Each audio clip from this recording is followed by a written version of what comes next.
Bismillahirrahmanirrahim. Assalamualaikum warahmatullahi wabarakatuh. Perkenalkan kepada ibu dan teman-teman sekalian, nama saya Aldi Juliansa Sumantri dengan NIM 18301124. Di sini saya sebagai mahasiswa psikologi semester 6 ingin membuat sebuah video presentasi dengan materi career maturity atau kematangan karir. Baik kepada ibu dan teman-teman sekalian, sebelum saya mulai presentasi dan pemaparan pada makalah ini, dimohon untuk teman-teman sekalian kemaklumannya apabila ada kekurangan dan miss dalam video kali ini, dan mohon diperhatikan. Semoga apa yang saya sampaikan dapat bermanfaat dan juga dapat dimengerti. Terima kasih. Baik, langsung saja saya akan bawakan materi yang pertama. Sebelum kita masuk terlalu dalam atau terlalu jauh mengenai career maturity atau kematangan karir, lebih baik kita mengenal terlebih dahulu apa sih sebenarnya itu career maturity atau kematangan karir. Nah, banyak sekali definisi yang telah dijelaskan oleh para tokoh, para ilmuwan mengenai career maturity secara fundamental. Tapi di sini telah saya gabungkan ada beberapa pendapat-pendapat yang paling masuk akal, atau yang paling ada beberapa pendapat yang cukup relevan dengan mengenai materi kita pada hari ini.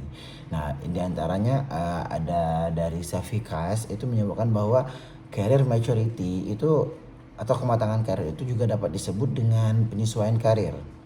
Jadi itu penyusunan karir itu dalam kesiapan individu dan penggunaan sumber-sumber yang ada untuk memenuhi tugas-tugas pengembangan karir yang sedang dijalani. Nah, dan juga seperti transisi pekerjaan dan trauma pekerjaan. Nah, pada pelajar, kematangan karir ini juga bisa diartikan sebagai kesiapan pelajar untuk membuat pilihan pekerjaan itu secara lebih realistis, teman-teman. Nah, dan juga jika kita ingin mengambil secara singkatnya, apa sih sebenarnya kematangan karir atau maturity? Di mana seseorang itu individu itu lebih mempersiapkan terkait dirinya sendiri mengenai kematangan untuk masa depan mereka, seperti itu. Dan kematangan karir juga bukan hanya mengenai tingkat karir yang seperti kerja ataupun dan sebagainya gitu. Jadi karir juga bisa seperti misalkan kita memanage apa sih yang bakal terjadi ke depannya gitu. Misalkan kita sekarang berada di SMP, bagaimana sih kita mengatur itu kita mau masuk SMA mana, dan juga step-step apa yang bakal kita lakukan untuk ketika kita menginjak bangku SMA nanti gitu. Nah, itu sebenarnya manage untuk masa depan itu juga termasuk dalam career maturity gitu kan. Nah, ditambah lagi ada pendapat dari Caswell, dia mendefinisikan bahwa kematangan karir itu juga dapat berperan sebagai kemampuan seseorang dalam membuat suatu pilihan karir yang stabil dan juga realistis. Nah, dengan menyadari akan apa yang dibutuhkan dalam membuat suatu perkiraan keputusan dalam proses pemilihan karir. Nah, jadi kurang lebih seperti itu untuk definisi berdasarkan dari tokoh-tokoh dan juga secara keseluruhan. Itu dari career maturity atau kematangan karir. Baik, nah selanjutnya setelah kita mengenal definisi secara umum mengenai career maturity atau kematangan karir, selanjutnya kita masuk ke dalam tahap-tahap dalam kematangan karir atau career maturity. Jadi akan ada beberapa proses step di mana kita akan menuju atau mencapai dalam kematangan karir tersebut. Baik, di sini kita telah membagi dengan ada tiga pembagian atau tiga step di mana tahap-tahap dalam kematangan karir atau career maturity ini. Yang pertama itu ada tahap fantastik, yang kedua ada tahap tentatif, dan yang ketiga ada tahap realistik. Apa sajakah itu? Nah, yang dalam tahap fantastik ini terjadi pada individu sebelum ia berusia 11 tahun. Nah, cirinya adalah anak yang membayangkan misalkan karir dan jenis pekerjaan yang dicita-citakan di masa depan. Nah, seperti itu. Kayak anak 11 tahun yang memimpikan sebuah ambisi dalam cita-cita di masa depan. Nah, bayangan ini juga tanpa disertai dengan perhatian akan kebutuhan, kemampuan pendidikan, peluang kerja, persaingan kerja, pertimbangan realistis, Itu disertai dengan hal-hal seperti itu. Nah, untuk yang kedua itu ada tahap tentatif. Tahap tentatif ini individu yang menginjak usia dari 11 tahun. Jika tadi yang dari 11 tahun, ini 11 tahun ke atas sampai 17 tahun. Nah, ini juga terdiri atas 4 fase, terbagi dalam 4 fase. Ada fase minat, fase kemampuan, fase nilai, dan juga fase transisi. Itu yang di fase minat itu antara 11 sampai 12 tahun, di mana juga dia mencoba untuk menyadari minat dan bakatnya. Kesadaran akan minat dan bakatnya juga digunakan sebagai pertimbangan untuk membuat pilihan rencana studi dan juga rancangan untuk kerja. Dan yang kedua fase kemampuan, yaitu di usia 13 tahun sampai 14 tahun, di mana pada fase ini remaja juga mulai menyadari akan imbalan yang akan diperoleh. Nah, jadi di sini dia udah mulai memikirkan bahwasanya akan ada seperti upah seperti itu yang akan diperoleh. Nah, jadi syarat yang harus dipenuhi pada setiap pekerjaan dan persiapan yang berbeda bagi setiap pekerjaan. Nah, serta melakukan evaluasi terhadap kemampuan dirinya dalam menentukan tujuan studi lanjut dan karir yang ingin ia tuju. Yang ketiga ada fase nilai, yaitu berusia antara 13 sampai 14 tahun. Fase ini memiliki ciri-ciri di mana saat seseorang remaja melakukan suatu usaha untuk menyesuaikan antara persyaratan dan kualifikasi. Yang terakhir adalah fase transisi, itu di usia 17 tahun. Transisi yaitu di mana remaja akhir ke proses dewasa, di mana mengalami peralihan yang cukup tentatif menuju realistis seperti itu. Nah, jadi fase ini sebagai respon antara setiap pengaruh dan juga tekanan dari sekolah, teman, juga orang tua seperti itu. Nah, pada fase ini juga individu semakin dekat menghadapi masa depannya karena dia telah menginjak usia remaja akhir. Nah, yang ketiga tadi C itu tahap realistik. Nah, jadi tahap ini juga terbagi atas 3 tahap juga, yang dimana ini terjadi pada individu di usia 17 tahun. Nah, pada tahap ini juga individu telah mempertimbangkan studi lanjut dan karir dengan pertimbangan yang sangat kompleks, teman-teman. Nah, jadi tahap 3 itu yaitu tahap eksplorasi, fase kristalisasi, dan juga fase spesifikasi. Nah, jadi itu merupakan tahap-tahap yang ada dalam kita untuk mencapai career maturity ataupun juga proses pendewasaan kita dari kecil, dari umur 11 tahun hingga 17 tahun dalam proses career maturity atau kematangan karir kita. Baik, yang selanjutnya yaitu aspek-aspek dalam career maturity atau kematangan karir, yang dimana dalam kematangan karir ini juga terbagi atas 4 ya, ada 4 pembagian yang menjadi aspek, yang dimana ada career planning, career exploration, word of word information, dan juga career decision making. Nah, jadi untuk teman-teman sekalian kita akan bahas satu persatu dari aspek-aspek ini. Yang pertama yaitu career planning. Nah, career planning ini merupakan suatu kesadaran individu yang dimana dia merasa bahwasanya dirinya harus membuat pilihan pendidikan dan karir. Oke, dan serta dia mempersiapkan diri untuk membuat pilihan tersebut. Oke, dia mempersiapkan diri di sini sesuai dengan namanya ya, career planning. Dari kata dasarnya planning, yaitu membuat suatu rancangan atau rencana begitu kan.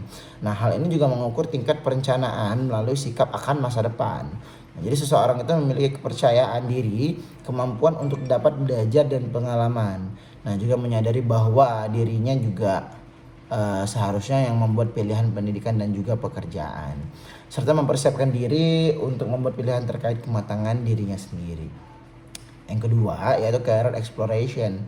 Career exploration ini merupakan individu secara aktif dapat menggunakan berbagai sumber dalam memperoleh informasi mengenai dunia kerja dan juga umumnya untuk memilih salah satu bidang informasi dan juga bidang di pekerjaan khususnya. Nah, dimensi ini mengukur terhadap sumber informasi. Individu juga berusaha untuk memperoleh informasi mengenai dunia kerja nyata dan juga serta menggunakan kesempatan dari sumber informasi yang berpotensial. Sumber informasi yang berpotensial seperti misalkan orang tua, konselor, teman, ataupun guru. Nah, yang ketiga itu ada word of word information. Word of word information ini adalah kemampuan dalam menggunakan informasi terkait karir yang dimiliki untuk dirinya, serta mulai mengkristalisasikan pilihan pada bidang yang tingkat pekerjaan tertentu.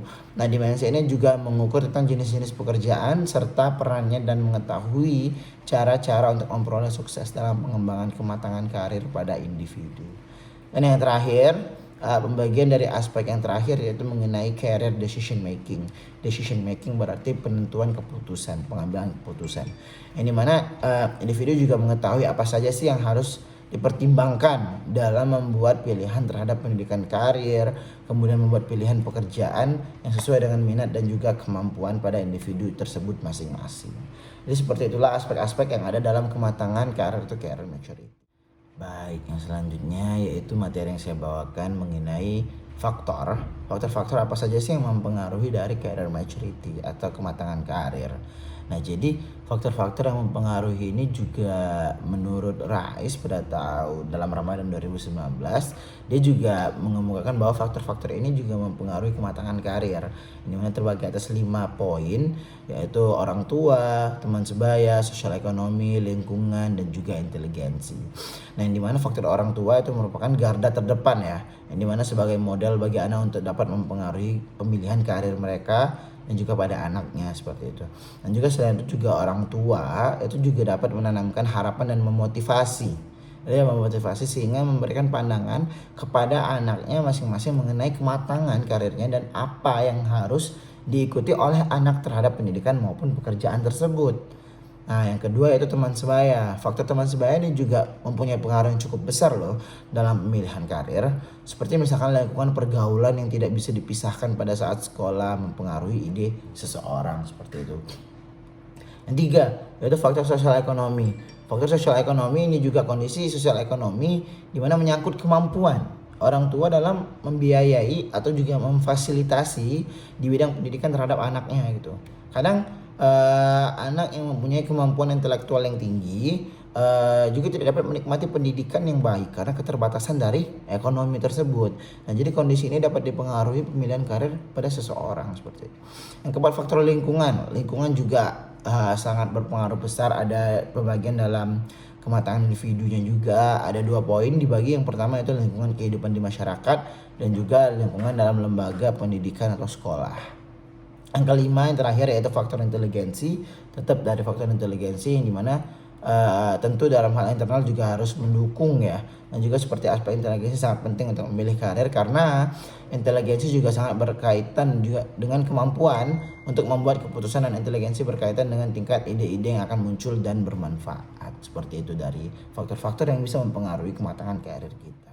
Nah, yang terakhir mungkin bagaimana sih cara kita sebagai individu atau pribadi itu untuk meningkatkan atau increase our career maturity gitu, meningkatkan dari kematangan karir kita. Nah, tenang, di sini ada beberapa step atau cara juga dalam upaya kita dalam mencapai sasaran hasil yang maksimal dalam kematangan karir.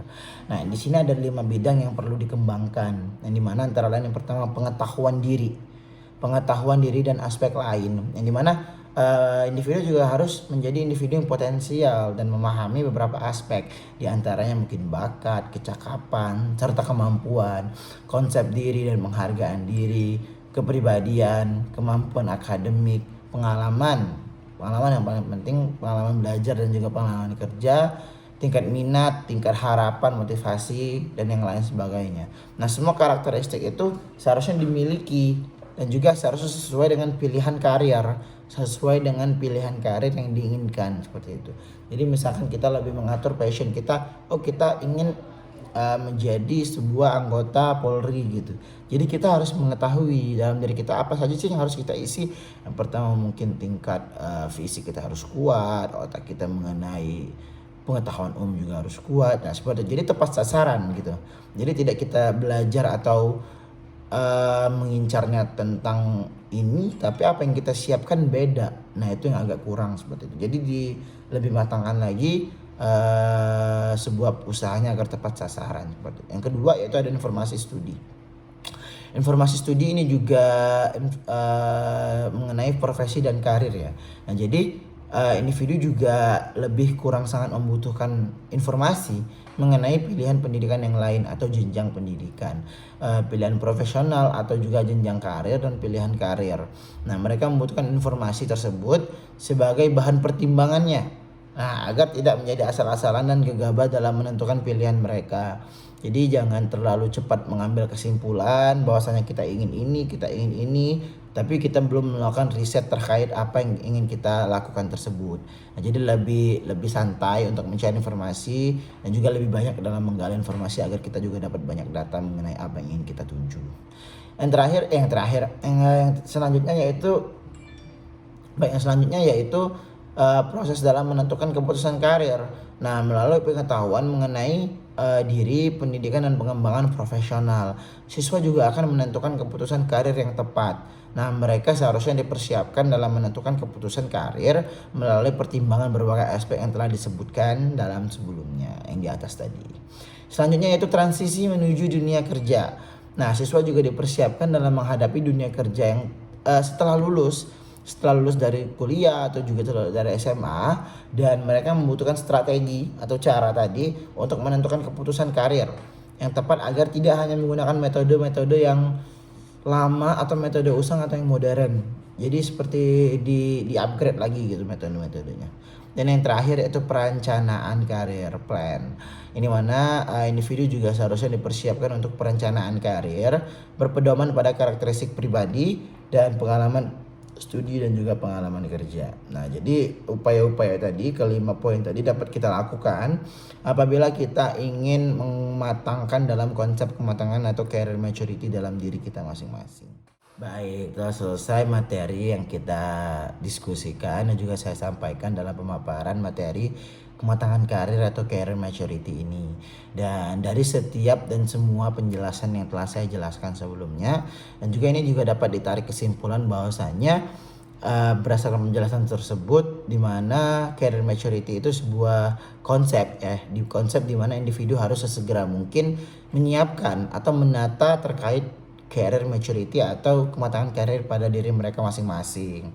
Nah, dan juga konsep tersebut digunakan agar dalam kehidupan karirnya juga menjadi tersusun dan tidak berantakan di kemudian harinya. Dan apalagi di masa remaja akhir, yang dimana kematangan dalam berpikirnya juga mulai harus terus-terusan diasah dan juga didukung oleh beberapa upaya-upaya dalam proses peningkatan karir tersebut. Dan juga kematangan karir ini juga merupakan keberhasilan individu dalam menyelesaikan tugas perkembangannya dengan menunjukkan kesiapan individu dalam mengatasinya melalui pertumbuhan, eksplorasi, pemantapan, pembinaan dan penurunan serta dengan berbagai macam tahap, aspek, faktor serta upaya yang saya jelaskan sebelumnya dalam peningkatan kematangan karir yang ada. Nah, dengan individu tersebut mengonsep dirinya sendiri, dengan dia memanage atau juga mengatur dirinya sendiri, itu juga sangat bermanfaat bagi dia karena itu menguntungkan untuknya di kemudian hari seperti itu. Jadi dia telah mengkonsep dan juga dia telah mengatur sedemikian rupa agar masa depannya tidak terlalu berantakan seperti itu. Baik, itu saja mungkin yang dapat saya sampaikan. Lebih kurangnya saya minta maaf, kepada Allah saya mohon ampun. Semoga video ini dapat dimengerti dan juga dapat diterima dan juga bermanfaat pastinya. Terima kasih kepada teman-teman sekalian dan Ibu Emma. Saya akhiri, billahi taufiq wal hidayah. Wallahul muwaffiq ila aqwamit thoriq. Wassalamualaikum warahmatullahi wabarakatuh.